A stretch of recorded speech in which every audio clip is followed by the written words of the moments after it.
നീ എന്താ വർക്കിംഗ് ഡേയില്? നല്ല ആളാ. ഇന്ന് എന്താ ഡേറ്റ് എന്നറിയോ? എന്താ? മറന്നുല്ലേ? 2 വർഷം മുമ്പ് ഇതേ ദിവസം നമ്മൾ ഭാര്യ ഭർത്താക്കന്മാരായത്. വെഡിങ് ആനിവേഴ്സറി അല്ലേ? പ്രകാശിന് എന്ത് പറ്റി? ഇതെല്ലാം എന്നേക്കാൾ കൃത്യമായിട്ട് ഓർമ്മിക്കുന്ന ആളാണല്ലോ. ചേച്ചേ, തിരക്കിനിടല്ലേ ഞാനത് മറന്നു. ഹലോ, ഞാനാടാ. അതെ, കൃഷ്ണ വിളിച്ചിരുന്നു. അവളുടെ അച്ഛന് ഹാർട്ട് അറ്റാക്ക് ആയിട്ട് സിമി മെഡിക്കൽ സെന്ററിൽ അഡ്മിറ്റ് ചെയ്തിരിക്കാന്ന്. അവൾ അവിടെ ഒറ്റയ്ക്കേ ഉള്ളൂന്ന്. നീ ഉടനെ അങ്ങോട്ട് ചെല്ലണമെന്ന് പറഞ്ഞു. ആ ശരി. പെട്ടെന്ന് കുളിച്ച് റെഡിയാവും. ഒരു സ്ഥലം വരെ പോവാനുണ്ട്. എനിക്കിന്ന് ഫ്രീ ആവാൻ പറ്റില്ല, വേറെ എൻഗേജ്മെന്റ് ഉണ്ട്. ഒന്നും പറയണ്ട. ഞാൻ പിന്നെ എന്തിനാ ലീവ് എടുത്തു വന്നത്? ആയില്ലെങ്കിൽ അമ്പലത്തിൽ പോണം. എനിക്കൊരു വഴിപാടുണ്ട്.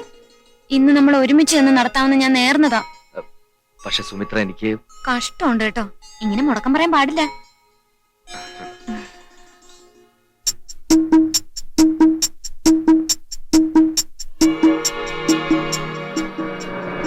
എന്താ ഇവിടേക്ക് വന്നത്? നീ ഇരിക്കും, ഞാനിപ്പോ വരാം. പെട്ടെന്ന് വരണേ.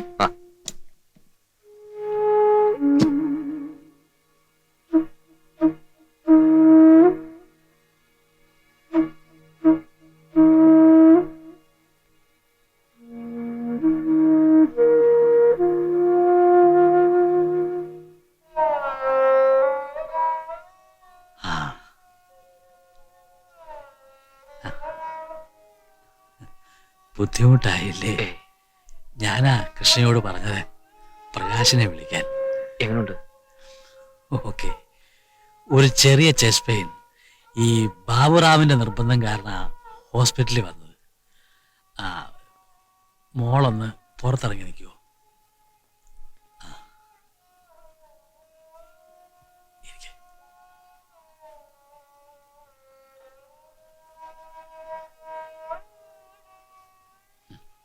പ്രകാശ്, ഈ നിമിഷം മരിക്കാനും എനിക്ക് ഭയമില്ല.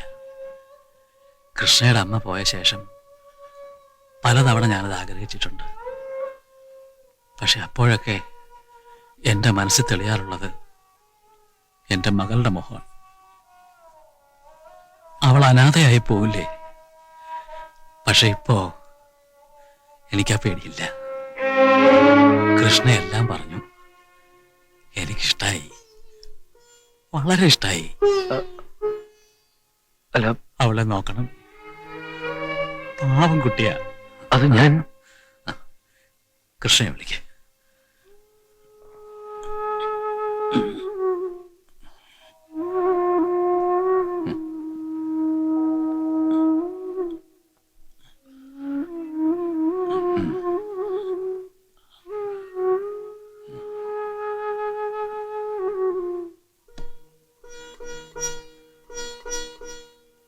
Prakash,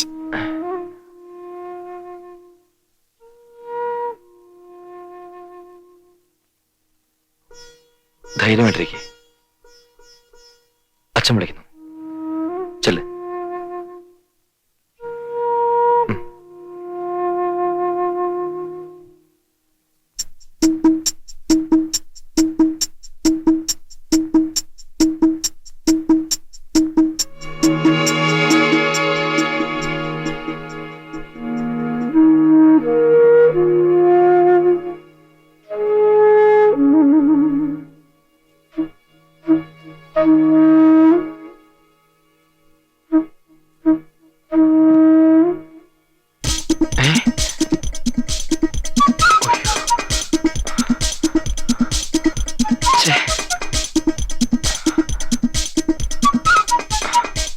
excuse me.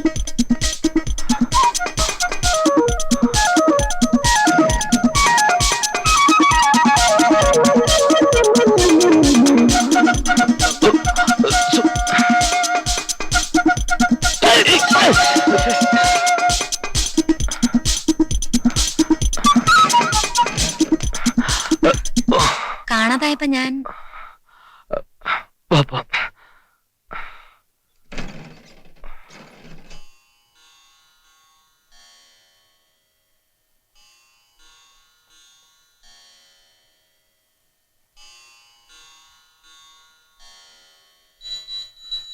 ദൈവമേ, കൃഷ്ണ തനിച്ചാണ്. പിടിച്ചു നിൽക്കാൻ അവളുടെ മനസ്സിന് ശക്തി കൊടുക്കണേ. അച്ഛാ!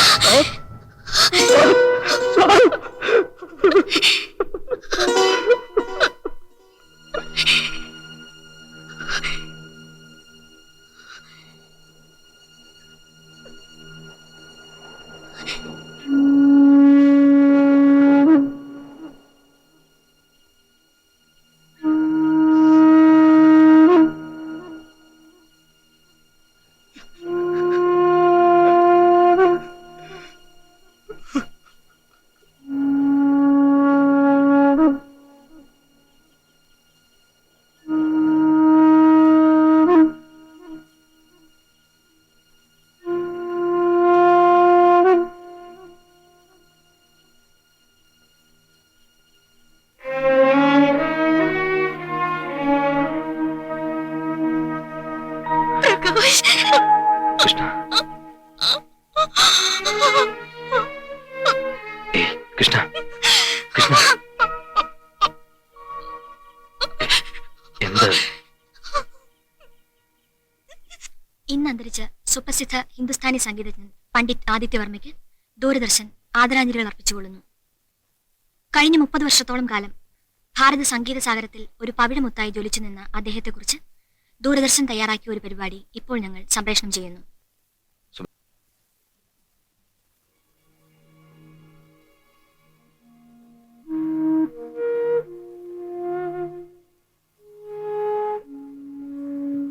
പ്രകാശന് എന്തോ സംഭവിച്ചിട്ടുണ്ട്.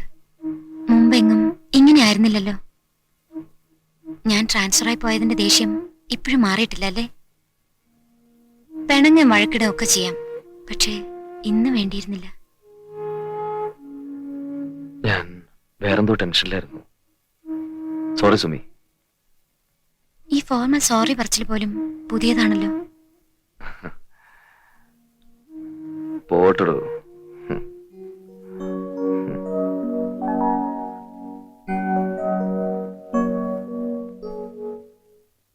നീ എന്താ പിന്നെ അവളെ പോയി കാണാത്തത്? എങ്ങനെയാ അവളെ ഫേസ് ചെയ്യാന്നറിയില്ല. കൃഷ്ണയുടെ ഇപ്പോഴത്തെ മാനസികാവസ്ഥ എനിക്ക് കാണാൻ കഴിയില്ല ചാക്കോച്ച.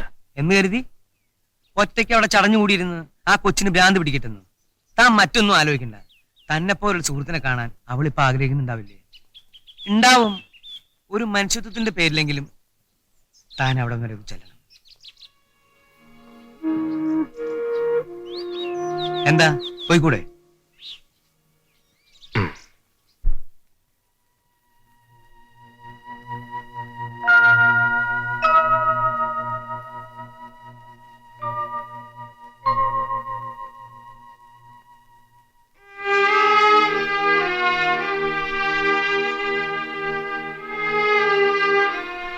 साहब का अंतिम संस्कार करने के लिए मैं जा रहा हूँ। मेरा छोटा मेम साहब का ख्याल रखिएगा।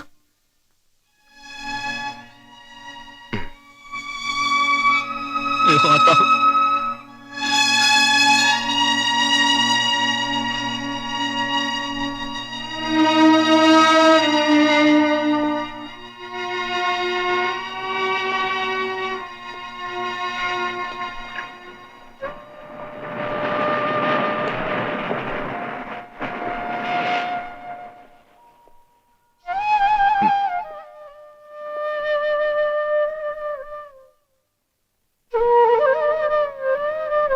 പാവം ബാബുറാം.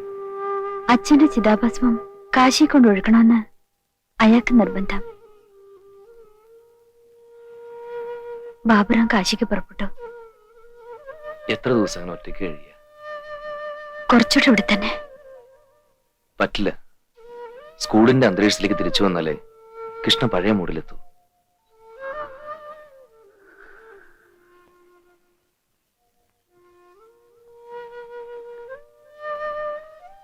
പ്രകാശിനറിയോ, വീണ്ടും പാടാൻ അച്ഛൻ തയ്യാറെടുക്കായിരുന്നു. എനിക്കും പ്രകാശിനും വേണ്ടി. ഞാൻ കൊതിയോടെ കാത്തിരിക്കുകയായിരുന്നു ആ ഒരു ദിവസത്തിന്. ഇപ്പൊ സംഭവിക്കാൻ പോകുന്നത് എന്താന്ന് ഞാൻ പറയട്ടെ. ഒരു കരച്ചിൽ അല്ലേ? ഇല്ല, അത് ഞാൻ സമ്മതിക്കില്ല.